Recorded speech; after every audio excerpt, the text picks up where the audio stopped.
I think I'll just start by saying I'm Pam Amderson, and I'm talking with Don about his family's involvement with bringing Stephanie and her family from occupied Europe to Cleveland during World War II. So, Don, if you want to tell us a little bit about your family's relationship first with Stephanie. Well, Stephanie is my father's first cousin. I'm sorry, second cousin. They have in common a great-grandfather. Great-grandfather Abraham is buried in Prague. He had many children, 7 or 8. The youngest stayed in Prague. The oldest came to the United States. And so I am the third cousin of Steffi, or the second cousin once removed. Okay. Can you, I'll back up a little and say, you were just a boy as World War II was starting. Right. So can you describe your mother and father's feelings about what was going on? What did they say that you recall about that time? There they were in Cleveland, in Shaker Heights, and this is going on in Europe. Well, I was very aware that there was a war and conflict. I was 8 years old in 1940, but I heard they talked a lot about it, very concerned. I didn't know the specifics, but the games that we played were war games. And the enemy were the Nazis, and they would come after us, in our games. But they had talked a lot about it at the dinner table and so on, about the problems that were going on. Now, the very specifics of the persecution of the Jews, a lot of people didn't know. But my mother told me an interesting story that in I think it was 41, that they had invited someone to come to the house who was visiting Cleveland from Europe to talk about the conditions of the Jews. And they had a dozen, 15 people there. And this guy told that people were being taken to concentration camps. I don't know specifically what he was told, if they were being exterminated there or not. But my mother told me that after he left and the guests were leaving, one of the guests, who happened to be the chief surgeon of the hospital in Cleveland, came up to her and said, "Can you believe this nonsense that this guy's talking about?" So there was doubt. There are a lot of people that didn't believe that this could be happening at that time. But they were very much involved in the Jewish community and in the activities of what was going on. Did they know there were relatives? You had relatives in Prague? Not before the first letter came from Steffi to a cousin in Denver. The letter was addressed Heitler, that was their name, H-E-I-T-L-E-R, and it was just Heitler, Denver. But they were well enough known in Denver, the postmaster delivered it, and they talked about their plight, which you have talked about in the book. And the arrangements were made that a cousin of ours in Detroit was to bring over Steffi's brother, Richard, and my father and mother were to bring over Steffi and her family. But Richard couldn't leave. He couldn't get out of Czechoslovakia. The reason that Steffi and her husband and son could get out was that he had deposited money in England in the middle 30s. Enough money so that, $10,000 I understand, enough money so that England would admit them. But they had to have plans to come to the United States, and they were not to be a burden on the English population. So they made the arrangements and they were able to get out. Well, they made the arrangements and got to England. And then that was when Steffi wrote the first letter to relatives in Denver, as I'm understanding it. Then the relative in Denver forwarded her letter to your father Right. in Cleveland. Do you recall that? No. Do you recall your parents speaking No, about I never, it? No. The only time I really recall a contact was when they came over in the 40s, and I remember the family very well. They had a little boy with them who was about 14, and they were established a home in Cleveland. There was a large Czech population in Cleveland, and they lived right in the middle of it, and they assimilated right into that community, opened stores and a child store, and we're part of that community. And they visited us a lot, and we had, the folks had a lot of discussions with them about the situation, but we were really at that point too young to be part of it. Right. Did you realize there was a brother and his family and Steffi's No. mother and father also over there? We didn't know about the concentration camps. My brother and I didn't know about the specifics of the situation until much later. And how did that come about? Because the war ended, Steffi, her husband and son, they're, Well, Steffi's husband died, and then she was remarried to a cousin of her husband, so they had the same name. And they were just part of the family. On holidays, they would come over and we would visit them. But as they got older, Steffi eventually died, and then her son died. And then when George died, Steffi's second husband, the estate, George had asked me to be a co-executor of the estate. And a lawyer in Cleveland and I were in charge of the property and disposal of the estate and following the will. During the summer, my daughter was a freshman at Oberlin College, and I asked her to come over to the house when the people were coming to take furniture from the house and put it up for sale. My wife and I had gone over and taken a lot of artifacts, a lot of pictures. We thought everything that was needed from the house. But when my daughter was there was a desk that we hadn't seen or had missed, and the people that were emptying it were going to load the desk onto the truck, saw there were a lot of papers in it, and they started putting the papers into a box. And Amy took a look at the papers and realized they were letters from Steffi's brother, from Richard, to Steffi and her son, describing his experiences during the war.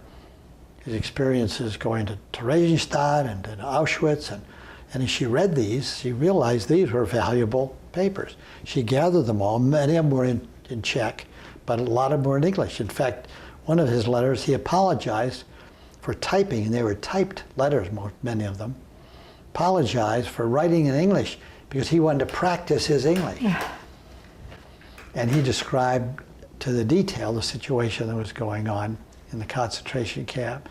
Dr. Mengele, who did the selection process, everything there. And it was first-hand account, which she preserved, and we gave to the Historical Society, and you're looking at.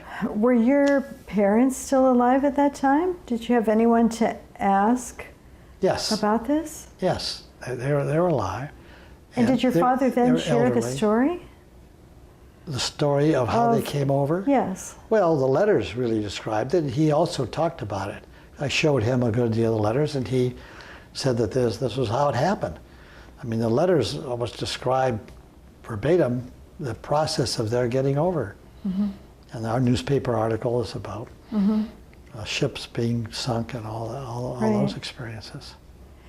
Did your parents help any other Jews come out of occupied Europe or after the war? They did. There was a social worker in Cleveland who arranged for Cleveland families to take refugees from Europe, right after the war and provide the housing, secure a job, and do the kind of supervision that the United States demanded for refugees coming over. And they did take a family. It was a man from Poland who had been in Auschwitz, and they agreed to take him.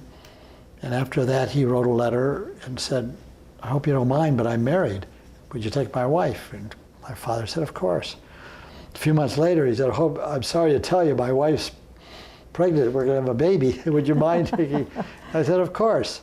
And they became very good friends and very prominent Clevelanders and a very great chronicler of the Holocaust. And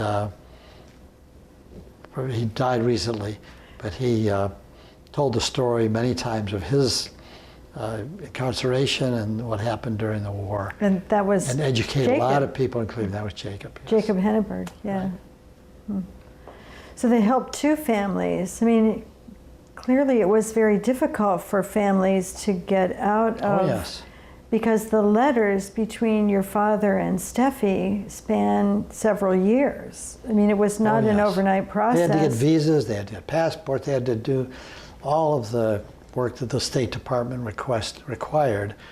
And the State Department and our government was not very open, shall we say, to Right. refugees coming over unless they were very clearly going to be protected and part of the community and involved in the community. Do you recall why her brother, what the process, I know there was another relative in Detroit trying to help her brother and Right. his family get out, and that failed. I mean, Yeah. that work. Well, he help couldn't get them. out because he did not have any place to go. He didn't have money secured in London or anywhere to ensure that they would not be a burden on some other society. So Right. he, his wife, his daughter went to Theresienstadt, where all the Jews from Czechoslovakia went as kind of a transition point. Mm-hmm.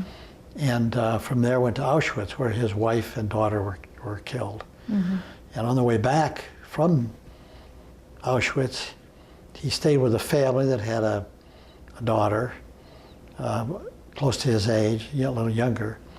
And they fell in love and married and came back to Prague and started a family. And they had two sons Mm-hmm. whom we've met and who have But he continued never the made it story. to America. No, And did never came, Steffi Richard. ever return to? Yes, Steffi and her family went back to Czechoslovakia after the war a number of times and renewed acquaintance with her brother and with the family. But I didn't know much about that. I didn't even know that she had two nephews in Prague. They were not Jewish. Mother was not Jewish. Their father, Richard, had enough of Judaism, enough of the consequences of that. So they knew the heritage. They knew where they came from. Now, I took a copy of all the letters that we had preserved from Richard, their father, and brought them to Prague. And they told me that they had not known this story at all. Oh. That they learned it from, they did not know the details, and they learned it from the letters. Richard had died at that point. Their mother was still alive. She was in a nursing home. And that's how they learned about his father's experiences. Like many Holocaust survivors who many, many years, 30, 40 years sometimes, did not share any of their experiences. What would you like readers or people interested in this story, what would you like people to take away from this very personal family story?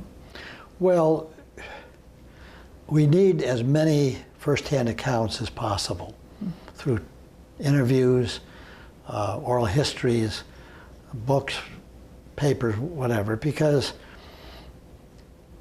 right after the war, there were people that said, oh, the Holocaust couldn't have existed, couldn't have happened that way. Right. And through the years, there's still people who say that.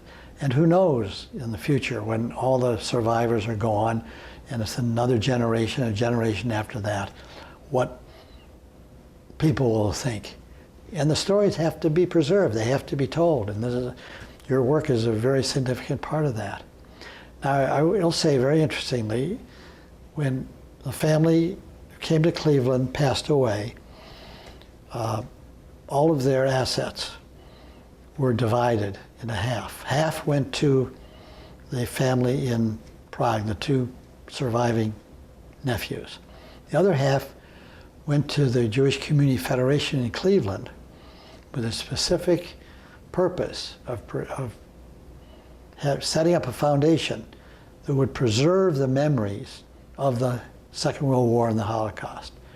And those funds have grown significantly, and the monies have been used to sponsor trips back to Poland, back to Auschwitz, back to the concentration camps by students. They've been used to set up scholarships for people to study. There is going to be a permanent department at the high school, one of the high schools in Cleveland, that would be devoted to the understanding and study of the Holocaust. And so their legacy is carrying on, and is part of the preservation of a history that cannot be forgotten. Is there anything you want to share that I haven't asked you? Well, you've covered a lot, and I've expressed a lot, and I think that has been very important for that family, and we're very proud of that family, and I'm proud of my parents for providing them the opportunity to thrive in America and make the legacy that they have for generations to come. Thanks, Don. Look, It's a pleasure. Thank you. thank you.